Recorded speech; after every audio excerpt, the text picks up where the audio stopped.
Oke, mungkin assalamualaikum warahmatullahi wabarakatuh. Selamat pagi, siang, sore, malam. Terkhusus Prof. Denny Nugroho Sugianto selaku dosen pengajar di mata kuliah Coastal and Marine Multihazard ini.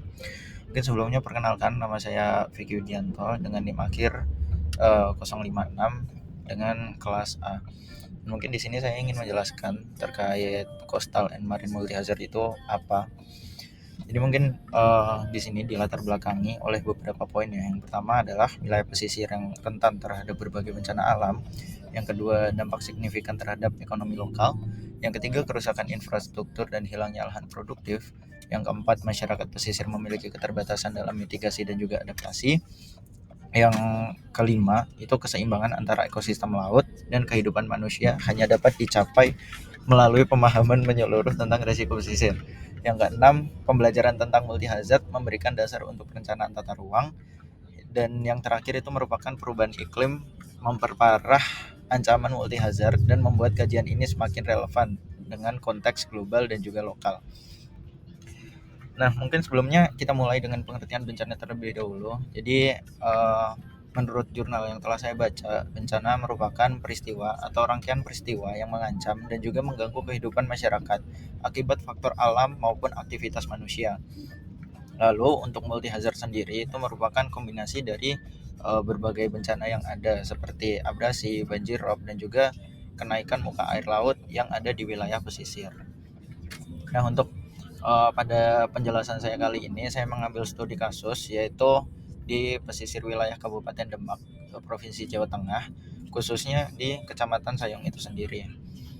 Kenapa? Karena Kabupaten Demak itu merupakan wilayah yang ada di utara pesisir Jawa, dan Kecamatan Sayung itu menjadi lokasi paling terdampak dengan beberapa desa-desa seperti Timbul Sloko, Bendono, Surodadi, dan juga Seriwulan yang mengalami banjir rob ataupun abrasi yang cukup parah gitu. Dan mungkin jenis-jenis bahaya yang ada di Kecamatan Sayung itu sendiri ada beberapa. Di sini saya mencantumkan 3. Yang pertama itu ada abrasi pantai yang merupakan pengengisan pantai oleh ombak diperparah oleh naiknya muka laut dan juga pembangunan yang mengubah pola arus.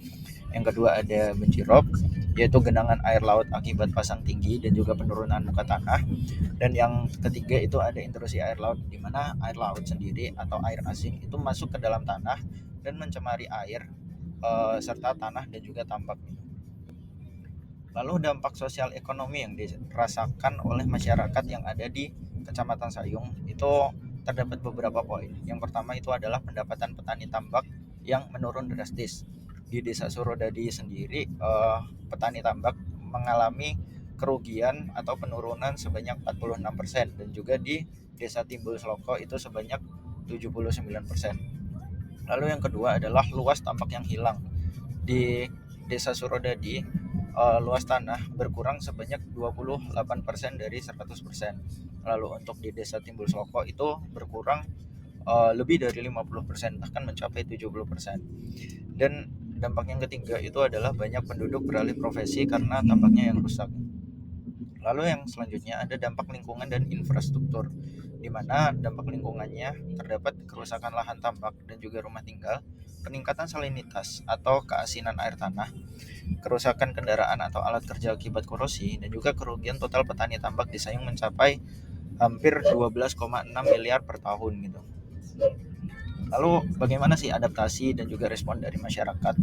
Adaptasi dari respon masyarakat sendiri mencakup adaptasi tempat tinggal atau meninggikan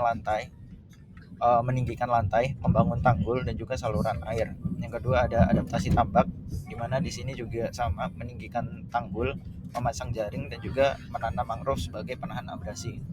Dan yang terakhir itu ada adaptasi air bersih, di mana masyarakat Kecamatan Sayung itu rata-rata membeli air bersih dari luar daerah sebagai kebutuhan sehari-hari mereka.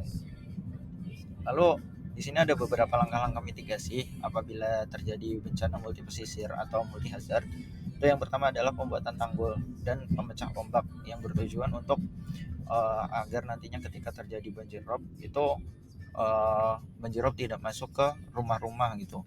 Lalu ada penanaman mangrove seperti yang saya jelaskan di awal tadi sebagai penahan abrasi.